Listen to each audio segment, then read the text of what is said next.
بلغ مقاصدنا واغفر لنا ما مضى يا واسع الكرم يا رب بالمصطفى بلغ مقاصدنا واغفر لنا ما مضى يا واسع الكرم يا أكرم الخلق ما لمن ألوذ به سواك عند حضور الحدث العام يا رب بالمصطفى بلغ مقاصدنا لنا ما مضى يا واسع الكرم ولن يذق رسول الله جاهك به إذا كريم وتجلى باسم منتقم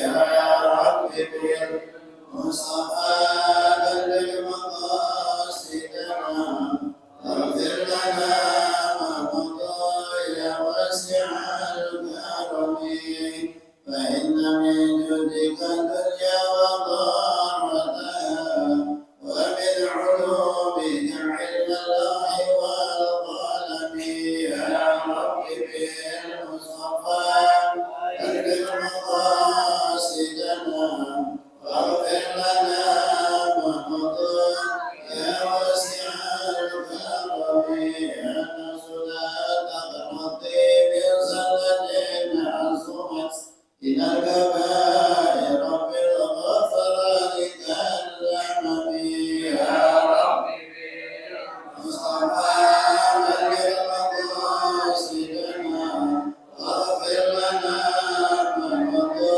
يا واسع الكرم لأن رحمة ربي حين يقسمها تأتي على حسب العصيان في القسم يا رب بالمصطفى بلغ مقاصدنا واغفر لنا ما مضى يا واسع الكرم يا رب بالمصطفى بلغ مقاصدنا واغفر لنا ما مضى يا واسع الكرم يا رب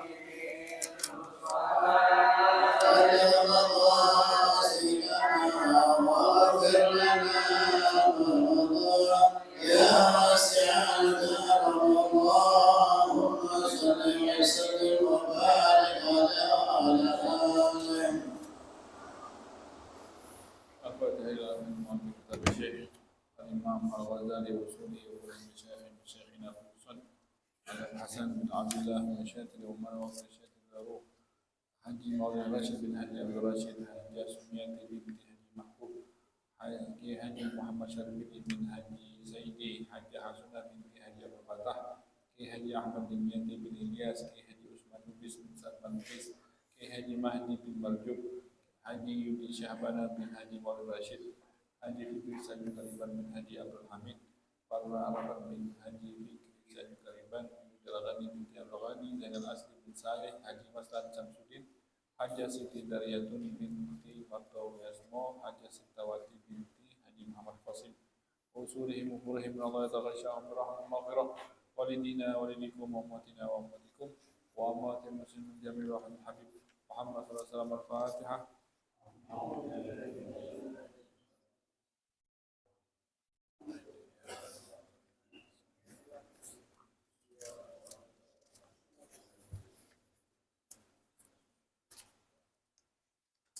Bismillahirrahmanirrahim.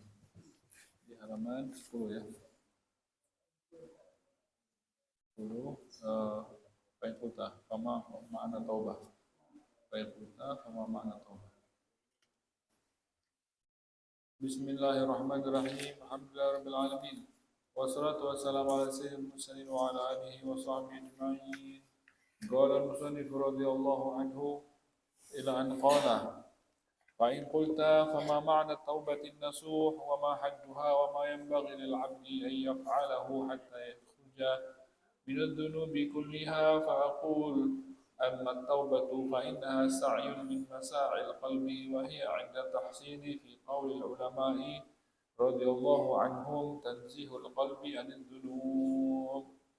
قال شيخنا رحمه الله في حد التوبة أنه ترك اختيار ذنب سبق مثله عنه منزلة لا صورة تعظيما لله وحذرا من سخطه، فلها إذن 4 شرائط. أحدها ترك اختيار ذنب، وهو أن يوطن قلبه ويجرد عزمه على أنه لا يعود إلى الذنب البتة. فأما إن ترك الذنب وفي نفسه أنه ربما يعود إليه أو لا يعزم على ذلك بل يتردد، فإنه ربما يقع له العود، فإنه ممتنع عن الذنب غير تائب منه. والثانية أن يتوب من ذنب قد سبق عنه مثله، إذ لو لم يسبق عنه مثله لكان متقيا غير تائب. ألا ترى أنه يصح القول بأن النبي صلى الله عليه وسلم كان متقيا عن الكفر، ولا يصح القول بأنه تائبا عن الكفر، إذ لم يسبق عنه كفر بحال. وأن سيدنا عمر بن الخطاب رضي الله عنه كان تائبا عن الكفر لما سبق عنه ذلك. سبحانك لا علم لنا إلا ما علمتنا إنك أنت العليم الحكيم. سبحانك لا نحصي ثناء عليك كما أثنيت على نفسك ولك الحمد. Alhamdulillahi Rabbil Alamin. Segala puji hanya untuk Allah SWT. Melanjutkan daripada pembahasan kita, alhamdulillah masih dalam kitab Minhajul Abidin. Berkata Al-Imam Al-Ghazali dalam kitabnya,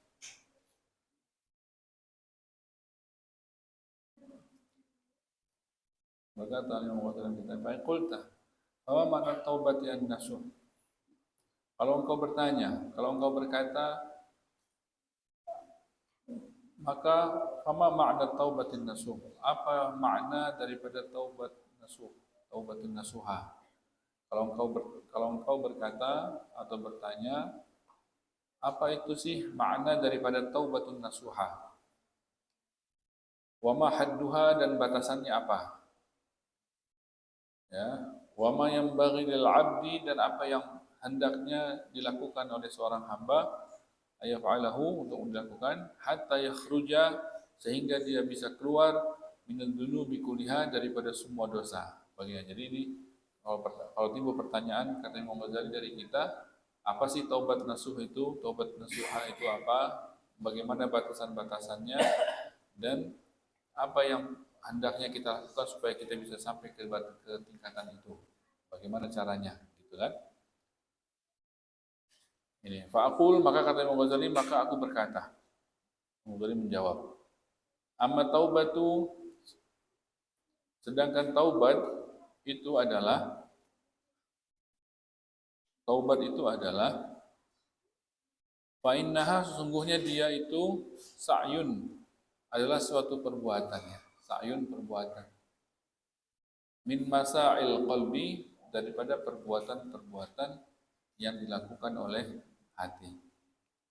Jadi perbuatan ini, setiap anggota tubuh kita bisa Allah kasih kemampuan kita untuk berbuat. Dan perbuatan itu berbeda-beda setiap anggota, ya. Jadi bukan tangan kita mendengar, bukan hidung kita yang melihat, bukan kan? Jadi setiap anggota tubuh kita itu punya fungsi.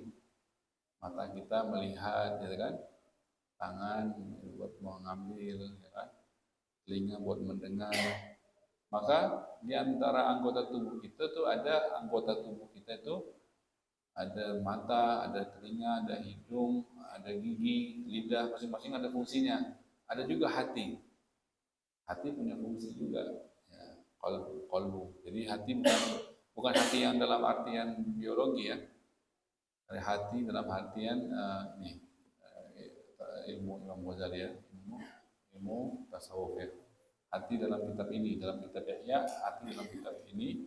Yang dimaksud dengan Imam Ghazali, hati di sini adalah kadang-kadang disebut dengan hati, kadang-kadang disebut dengan ruh, kadang-kadang disebut dengan nafs. Ya ayyatuhan nafsul mutmainnah, ya ayyatuhan nafsul mutmainnah, irji'i ila rabbiki radiyatan nafs. Kadang-kadang nafs, bukan nafsu yang dikatakan nafsu ya, tapi nafs.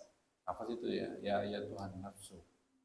Jadi agak berbeda itu, bukan hawa nafsu, bukan, tapi nafas.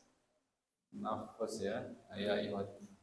Itu kadang-kadang diistilahkan dengan istilah yang berbeda, tapi maksudnya satu, kata Imam Ghazali. Kadang-kadang disebut qalbu, kadang-kadang ruh, kadang-kadang disebut nafas. Itu dia juga gitu. Hal ini adalah ada dalam tubuh kita, dan termasuk anggota tubuh kita. Dan ada fungsinya, berbeda sekali dengan fungsi-fungsi yang lain, sebagaimana yang lain sama yang lain sangat-sangat berbeda. Tidak bisa dirasakan oleh mata kita, bagaimana itu mendengar, nggak bisa dirasa itu. Coba mata kita pengen rasain mendengar, nggak bisa dia. Tangan kita mau ngerasain asin manisnya makanan, nggak bisa. Lidah itu fungsinya, nggak ngerti banget itu. Begitu juga hati kita punya fungsi. Apa yang dilakukan oleh hati kita? Apa fungsinya di hati kita itu?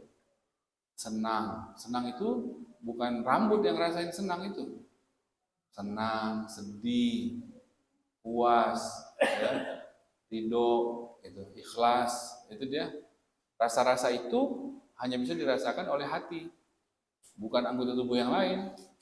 Kalau anggota tubuh yang lain nggak ada, itu rasa senang tetap kita bisa rasa, rasa sedih tetap kita bisa rasa. Walaupun ruh sudah terpisah dari jasad, ruh kita tetap masih bisa merasakan senang, bisa merasakan sedih, takut. Nah, itu semua rasa-rasa itu hanya bisa dirasa oleh hati kita. Nah, jadi hati kita itu bisa berbuat juga ya, bisa berbuat, bisa ada rasa gitu kan, bisa takut, bisa senang, bisa sedih, bisa itu rasa-rasa yang iman itu ruh itu yang merasakannya, bukan kuping itu. Iman itu ruh, yakin, akidah itu ilmu, itu ruh tempatnya. Nah, itu dia katanya taubat pun nih, amat taubah fa innaha sa'yun min masail qalbi. Taubat itu adalah suatu perbuatan yang dilakukan oleh hati. Jadi taubat itu bukan anggota tubuh yang lain. Taubat itu adalah suatu perbuatan yang dilakukan oleh tubuh kita, yang melakukannya adalah hati. Ya, sa'yun min masail qalbi. Jadi yang taubat itu hati. Wahia inda tahsil fi qaulil ulama radhiyallahu anhum. Dan taubat itu adalah menurut kesimpulan daripada ucapannya para ulama, inda tahsil fi qauli, kesimpulan daripada ucapannya para ulama, arti taubat itu adalah tanzihul qalbi anil dunub. Tanzihul qalbi anil dunub. Ya. Tanzihul qalbi anil dunub artinya adalah ya membersihkan. Taubat itu artinya membersihkan hati daripada dosa. Itu dia taubat. Orang dikatakan taubat kalau dia hatinya bersih daripada dosa. Hatinya bersih daripada dosa. Gimana artinya hatinya bersih? Hati ini ya kan hatinya bersih daripada dosa. Jadi memang hati ini tempat kita berpikir. Hati itu alat kita berpikir, ya kan? Alat kita. Jadi bagaimana caranya membersihkan hati daripada dosa? Artinya kita mengendalikan pikiran-pikiran kita yang terlintas di hati kita. Tidak boleh ada yang dosa, tidak boleh ada yang kotor. Itu artinya kita membersihkan. Berarti kita telah membersihkan hati kita itu daripada lintasan-lintasan yang kotor. Itu artinya dengan itu bersih, jadi bersih hatinya. Jadi kalau bersihin tangan, dicuci, bersihin mata, pakai ada cairannya, bersihin kuping, ada. Kalau hati bersihinnya, gimana caranya? Pakai sabun nggak bisa, pakai nggak bisa. Bersihinnya adalah hati itu tempat melintas. Hampir setiap detik itu ada lintasan-lintasan yang terlintas di hati kita. Ada yang baik, ada yang buruk. Kalau banyak yang buruk, ya kotor itu hatinya. Jadi kita berusaha, awalnya berusaha sungguh-sungguh supaya jangan ada yang melintas. Setiap ada yang melintas yang buruk, kita tepis. Kita ganti dengan lintasan yang baik. Maka lama-lama ntar terbiasa. Awalnya kita usaha untuk kita jangan melintas. Kalau melintas kita buang, sehingga ntar nggak tersisa kecuali yang terlintas di hati kita, kecuali yang baik-baik saja. Barulah dengan begitu lambat laun hati kita akan menjadi bersih. Itu ya tanzil qalbi. Sehingga tanzih ini ujungnya, sehingga tidak ada yang melintas lagi di hati kita kecuali yang baik-baik saja. Itu. Memang gitu caranya membersihkan air kali Ciliwung. Air kali Ciliwung kan kotor banget udah. Gimana cara bersihinnya? Nggak bisa. Suruh orang bersihin, biar bening lagi gitu, biar kayak bening lagi. Bisa nggak air Ciliwung bening lagi? Nggak bisa, susah. Bisa nggak? Bisa. Dengan cara bersihin. Katakan jangan buang sampah. Semuanya dari ujung kali sampai ujung kali, jangan ada yang buang sampah sama sekali. Terus alirin air dengan air yang bersih. Jadi tidak boleh ada dosa yang melintas. Setelah itu kita alirkan hati tersebut dengan air yang bersih terus menerus. Terus menerus air itu dialirkan ke air Ciliwung, ke kali Ciliwung, sehari, 2 hari, setahun. Dengan air yang bening terus. Terus sepakat tidak ada yang boleh buang sampah. Tidak boleh ada kotoran yang terlintas di hati kita. Ya kan? Terus tiap hari kita lintaskan dengan yang baik. Tasbih, baca Quran, salawat, hadir majlis, ta'lim, apa semuanya. Semua yang baik-baik kita lintasin di hati kita. Selama sehari, 2 hari, terus setahun, terus dan seterusnya. Jadi yang ngalir semuanya yang bening-bening saja yang ngalir di hati kita.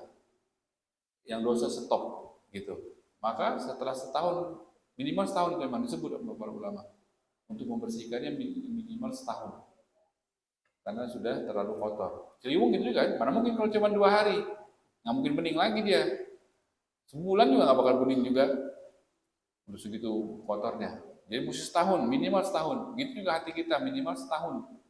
Kita terapi. Begitu, nanti setelah itu baru dia bening. Tandanya kalau udah bening enak tuh. Kalau udah bening dia terlembut lagi.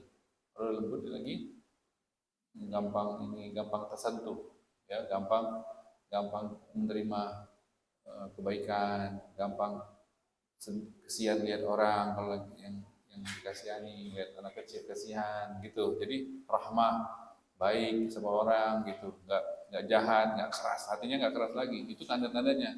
Maka lambat laun terus makin bagus lagi hatinya, makin bagus terus. Ini dia makanya. Jadi taubat itu adalah tanzihul qalbi. Bagaimana caranya membersihkan hati daripada dosa. Bukan disapu, ya kan? Bukan disapu, bukan dicuci, tapi di-stop gitu lah, di-stop dan diganti lintasannya dengan yang baik-baik. Awalnya berusaha, lama-lama terbiasa, ya, lama-lama terbiasa. Jadi tobat itu bukan astagfirullah wa atubu ilaih. Bukan hanya mengucap perlu, ya, kita perlu, ya. Karena kan hal ini kalau nggak terwakilkan dengan ucapan, dengan perbuatan, bagaimana kita tahu isi hati orang? Nggak bisa lah, jadi mesti terwakilkan dengan ucapan. Itu kita dikit-dikit itu perlu, tapi yang terperlu adalah hatinya. Hatinya tersebut dan yang dituju bagaimana caranya dia taubat. Qala Syekhuna rahimahullah, berkata guru kami rahimahullah, guru Imam Ghazali. Yang Ghazali udah luar biasa, gimana gurunya lagi.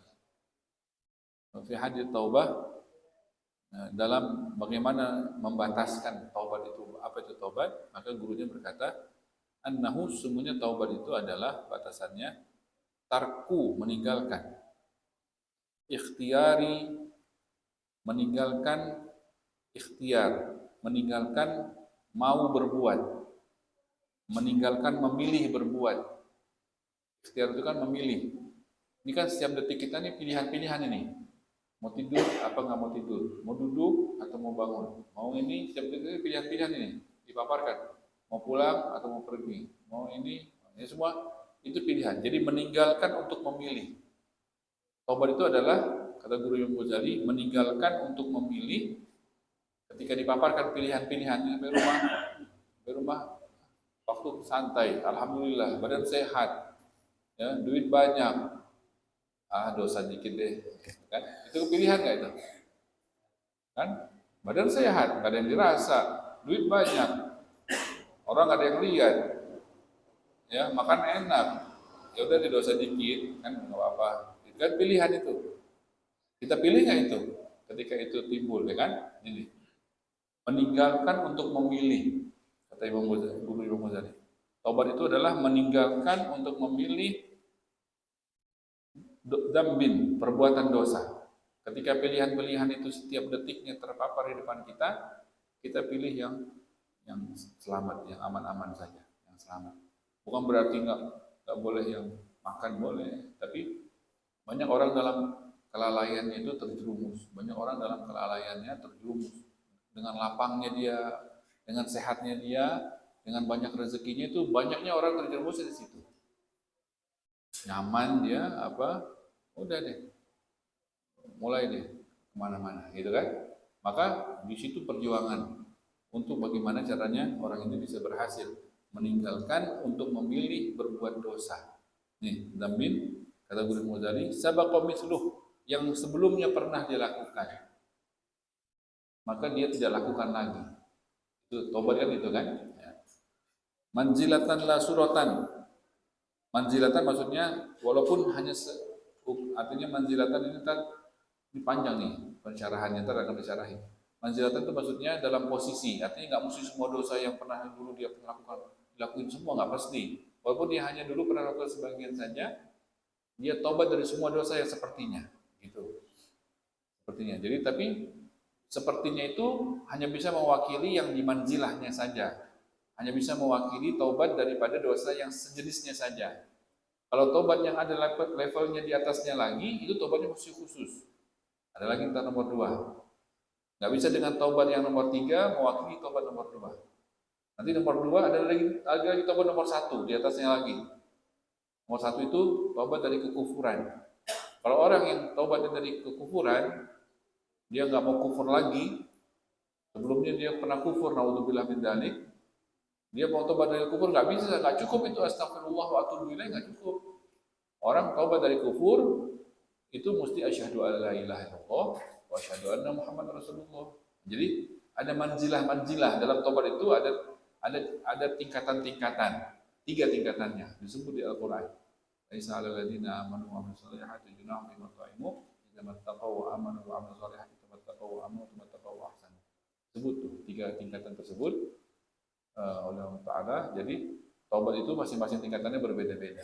Jadi kalau dia hanya dosanya hanya yang di nomor 3 saja, dia nggak pernah kufur, alhamdulillah dari kecil. Nggak pernah dosa yang nomor 2. Dia hanya sejenis dosa-dosa yang pada umumnya dosanya nomor 3 semuanya. Maka cukup itu mewakili daripada semua dosa yang seperti itu, dia taubat 1 kali. Bisa cukup. Ini manzilatan. La suratan, tidak mesti semuanya yang seperti itu dia lakukan, nggak mesti. Tapi cukup tingkatannya saja sudah mewakili dosa yang lain. Dia meninggalkan untuk melakukan itu ta'ziman lillah, untuk mengagungi Allah SWT. Mengagungi Allah SWT, ya, bukan karena nggak mampu. Kadang ada orang dosa karena nggak mampu, padahal kalau mampu dia itu bukan taubat. Dia tidak melakukannya karena tidak mampu. Itu namanya bukan taubat. Dia melakukan dia stop dari dosa tersebut karena mengagumi Allah. Walaupun dosa itu ada di papar di depan dia, demi Allah saya nggak bakal lakukan. Ya, demi mengagumi Allah, saya tidak akan lakukan, itu kan? Wa hadhara min sakhatih, dan takut daripada murkanya. Mengagumi Allah dan takut daripada murkanya.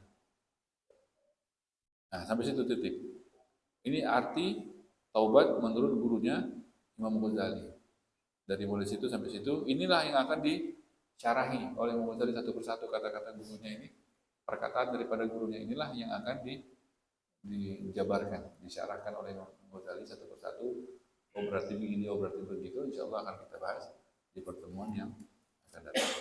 Tandanya di sini ya, falaha idan arba'atu. falaha ya. Wallahu a'lam.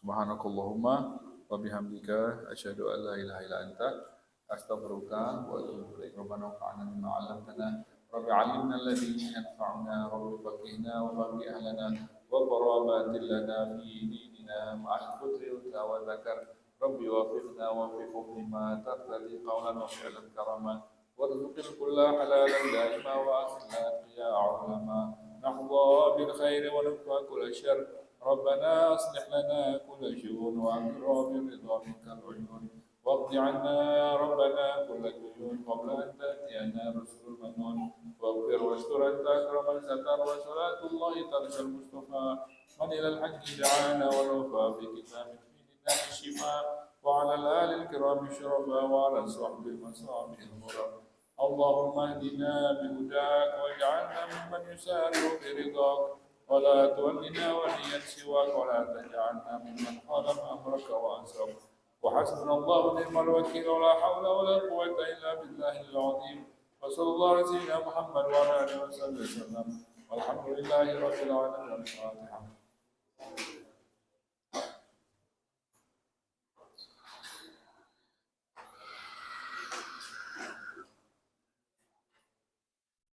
قال رسول الله صلى الله عليه وسلم أفضل ما قلت أنا والنبيون من قبلي لا إله إلا الله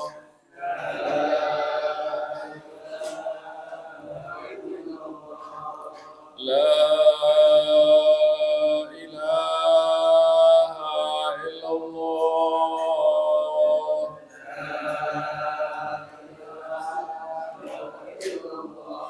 لا إله إلا الله